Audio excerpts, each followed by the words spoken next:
네, 세계일보 보도에 따르면요. 박근혜 전 대통령이 해경을 해체하면서 청와대 참모들과도 상의하지 않았다. 이렇게 보도했는데요. 관련자의 해경 고위 간부의 증언이 나온 겁니다. 세월호 참사 당시 해경의 고위 간부였던 A씨 증언에 따르면 박근혜 전 대통령이 해경 해체를 선언할 때까지 해경은 물론이고 청와대 참모들도 몰라서요. 나중에는 수석급 참모들한테 경위를 물어봤더니 본인들도 그 이유를 몰라서 뒷수습하느라 힘들다. 이렇게 말을 했다라는 겁니다. 사실 말도 안 되는 거였거든요. 해양 경비 기능이라는 게 우리가 삼면이 바다니까 당연히 필요한 것이고, 반드시 있어야 되는 건데, 조직이 뭘 잘못했습니까? 마치 해경만의 잘못인 것 마냥. 그것도 그렇지만 해경이라는 조직 자체의 잘못이 아니잖아요. 그렇죠. 조직 체계. 조직 체계를 바꿔버린 거예요. 실제 해경의 고위 간부들 중에, 이 일로 인해서 법적 책임을 물은 사람은 없어요. 1, 2, 3 경정. 예, 그렇게 있습니다. 그분 한 분 빼고는 나머지는 사람의 책임을 물을 걸 해경을 해체합니다라는 충격적인 발언 하나 하려고 한 거거든요. 그리고 나서 수사정보 기능은 경찰청으로 가고 경비 기능은 국민안전처로 가고. 이거 말이 됩니까? 말이 안 되는 거죠. 그래서 제가 알기로는 그 단속 건수, 그 해양 밀수라든가 중국과의 그 절반 이하로 줄었어요. 말도 안 되는 일을 한 거고. 근데 이건 수석 참모들도 몰랐다는 거잖아요. 네, 이거는 당시 해경 IO 정보관들이 도대체 이게 무슨 일이 벌어진 거냐고 뒷배경을 조사했더니 뒤에 최순실이 있더라는 첩보 정보가 한 달 후에 나왔다라는 얘기가 송영길 의원에 의해서 주장되었었죠. 당시. 네, 그런 보도도 나온 적이 있습니다. 예, 한 석 달 전쯤에 잠깐 나왔다가 들어간 얘기인데, 그러면서 해경도 한 달 만에 알 수 있었던 최순실의 존재를 어떻게 민정수석이 몰랐냐. 예, 말도 안 되는 이야기다. 수석들도 몰랐겠군요. 몰랐다는 거잖아요, 지금. 예, 뒤늦게 그래서 유진용 장관도 관련해서 문제 제기하니까 박 전 대통령이 그러면 내가 대한민국 사람 이야기 모두 다 들으라는 거냐. 이렇게 화냈다라는 거죠. 나는 최순실 씨 이야기만 들으면 된다. 이런 거죠. 아니, 수석들이 모르는, 대통령이 어떤 의사결정을 할 때 같이 가장 먼저 의논하고 하는 사람이 청와대 참모들이잖아요, 수석들. 수석들이 모르는데 누가 합니까? 최순실만 알았다는 거죠. 정말 방송에 안 맞는 표현이지만 골 때리는 일입니다.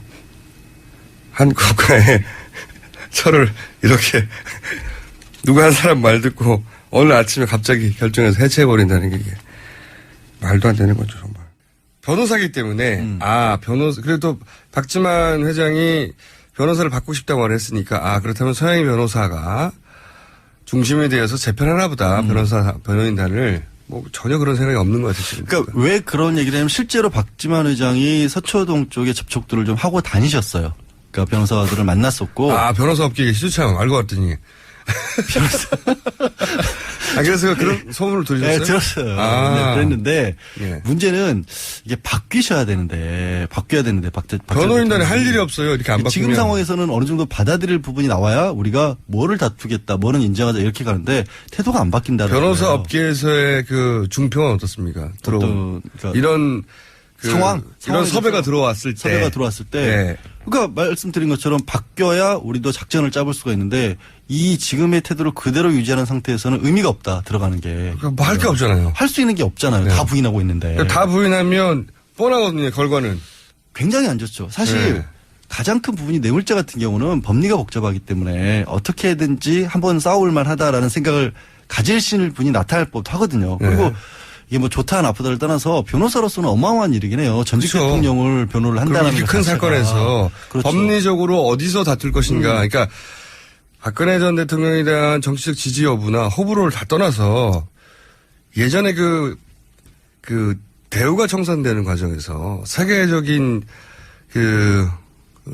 회계 회사들이 그 경험을 쌓으려고 뭐 돈을 안 받고도 하겠다고 많이 덤볐었거든요. 그것처럼 해볼 수 있는 경우가 없으니까. 그렇죠. 그것처럼 이렇게 큰 사건에서 변호인 입장에서는 법리적으로 어떻게 방어할 것인가를 구상해 볼 수 있죠. 겪는 것 자체가 큰 경험인데 문제는 그 기회를 아예 안 주는 게 저는 이제 서영희 변호사가 직접적으로 맞는다기보다 일단 옳게고 여성이고 하기 때문에 특별 접견을 하게 되면 하루 종일 만날 수가 있잖아요. 게다가 여러 이제 가지 얘기 들을 수 여성 있고. 변호인이고 가족이어서 하지 다른 사람한테는 못했던 얘기를 할 수 있잖아요. 그렇죠. 그런 것들을 네. 기대를 해서 서양희 변호사가 들어가면 이게 신호탄이 될 수 있다라고 생각을 했는데 접견도 못한 것 같아요. 만나지도 못한 것 같아서 지금 한 20분 내외 정도만 구치소 안에 들었다 나온 유영아 변호사 외에는 안 만난다잖아요. 유영하 변호사하고 윤전추 행정관 두 사람을 그분은 이렇게 변호사가 찍어- 아니니까. 변호사도 아닌데 하여튼 네. 오빠라지를 시키고 있다고 하니까 그 부분이 전략의 변화가 전혀 없다. 검찰로서 굉장히 답답한 상황일 것이다라고 보이고요.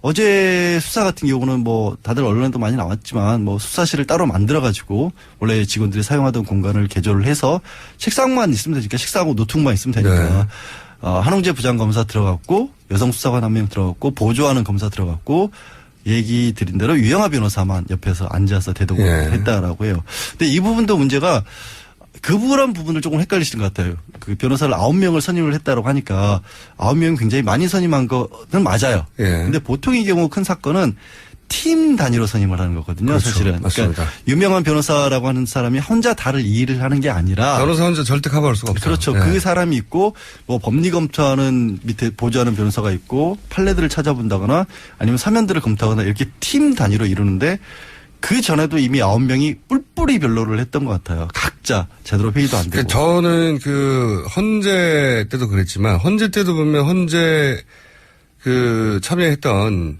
변호인으로 참여했던 분들이 의견이 갈리고 그렇죠. 마지막 최후 변론할 때 순서 가지고 다투고 그러잖아요. 그렇죠. 뭐 답변서를 이게 말이 안 되는 거거든요. 변호인단과 함께 일해본 적이 있는 피의자라면 피의자라면. 예. 전문 피의자로서 제가 지난 몇 년간 6년 가까이 이게 얼마나 중요한 일인지 그러니까요. 알고 6년 있잖아요. 7년 가까이 피의자를 계속 이명박 대통령 박근혜 대통령 하에서 해본 저로서는 도저히 말이 안 되는 상황이다. 한 사람이 진두지휘를 하는 분이 딱 있고 그 밑에서 눈에 보이지 않지만 선임이 대선수가 있고 움직이는 그런 경우죠. 선임이 있고 변호인단이 어떤 사안을 놓고 왜냐하면 변호인들마다 이런 각도에서 이걸 변호해야 된다. 다 의견이 다르니까요. 그렇죠. 그래서 일종의 집단지성을 이루어야 하는 게 큰 사건에서의 기본인데 그 기본이 안 돼 있다. 그러면서 역할을 분담하죠. 자, 좋다 그러면 선임이 당신은 이쪽 맞고 너는 이쪽 맞고 그러면서 쭉 갈라서 그럼 일사불란해야 되고 의견이 통일되고 한 방향으로 변호하지 않으면 안 되거든요. 당연하죠. 너무 당연한 건데 너무너무 당연한 건데 부분이 이루어지지 않고 있다. 그래서 결국에는 부인하는 쪽만 나오고 있기 때문에 이제는 사실 검찰이 역할이 좀 바뀐 것 같아요. 바뀌어야 할 것 같아요. 뭐냐면 그때도 말씀드렸지만 변호사 가장 큰 업무가 당신이 지금 겪고 있는 사건이 이렇게 쉬운 게 아니다. 내지는 이 부분이 실제로 법적으로 문제가 된다. 이런 것들을 변호사가 먼저 납득을 시키고 아니 변호사가 납득을 못 시키고 있으니까 검찰이 납득시켜야 돼요. 그러니까 검찰이 납득을 시켜야 돼요. 검찰이 원래 그래서 변호인단이 하는 일인데. 원래 변호인단이 해야 되는데 검찰이 납득을 시키고 공감을 하고 소통을 검찰이 박 전 대통령하고 해서 상황을 빨리 정리를 하지 않으면 이 부분이 굉장히 어려워질 수도 있어요. 게다가 문제는 어제 최순실이 처음으로 이제 형사재판 받았잖아요. 뇌물과 관련해서. 네. 이게 박 전 대통령 같은 경우 정말 주변에 사람이 최순실마저도 믿을 사람이 아니었다는 생각이 어제 들더라고요. 어떤 의미에서요?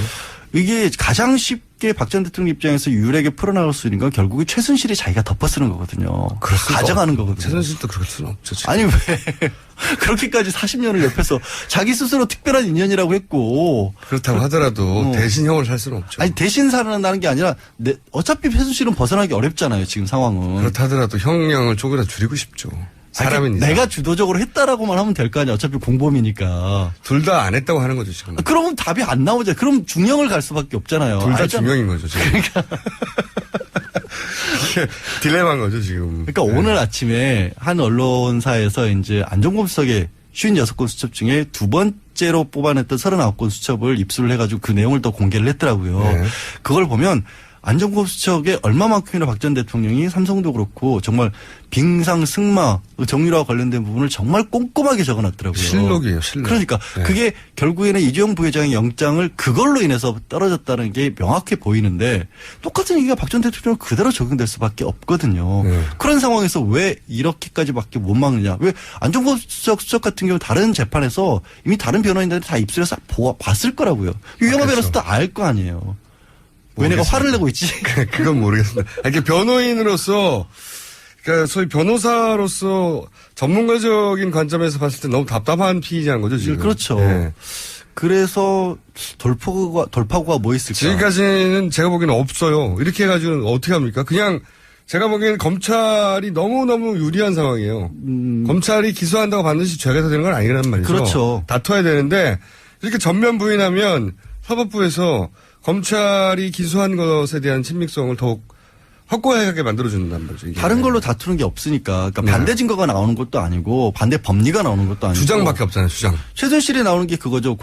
서로 이제 공모를 했다라고 하는데 우리가 짰다는 증거를 대봐라. 이런 식으로 나오고 있거든요. 그래서 네. 재판에서 박근혜 전 대통령도 증인으로 불러달라. 이런 얘기를 하고 있는데 그 짰다라는 게 누가 서로 나와서 안 짰다고 말하는 걸. 그러니까. 그게 증거가 되나요? 그게 말이 안 되는 얘기인데 그런 거밖에 안 나오고 있다는 거예요. 너무 답답해요. 그러니까 상황 인식을 못 하고 있다는 거고. 네. 아니 근데 이렇게 말을 다 하는 분이 책을 왜 써요? 나 진짜. 하루 종일 온종일 여기저기 방송 나가서 하고 싶은 말 다 하고 하는 사람이 어떻게 책을 쓸 게 남았나요 아직도? 작가로서의 활동 영역은 그렇게 달라요. 말하고 싶은 게 많아요? 영역이 다르다고요. 이번 책은 어떤 영역입니까? 아니, 책 대상이. 아니 제목 말고. 제목 말고 네. 동화책이에요. 동화책. 동화책? 동화 작가예요. 정신세계에는 맞겠군요. 본인의 정신세계에는. 아니, 동화책은 순수하니까. 거의 이제. 어른이 있는 동화책입니까? 아니면 진짜 어린이를. 진짜 어린이를 대상으로 하는. 어린이들을 위해서. 그러니까 어린이의 눈높이에 맞춰서 어린이가 이런 걸 좋아하지 않을까 하는 동화를 쓴 거예요? 그렇죠. 절대 안 팔리겠네요. 왜 또? 종편에서 이렇게 험악한 얘기를 하는 분이 애들한테 동화를 써가지고 어떻게 잘 팔립니까, 그게? 제가 마음이 순수하다는 걸 아직도 말도 못 안 되는 느끼세요. 책이네요. 근데 하려던 얘기가 있었는데 지금 이게 정말 황당한 얘기긴 한데 박 전 대통령이 그런 상황을 깰 수 있는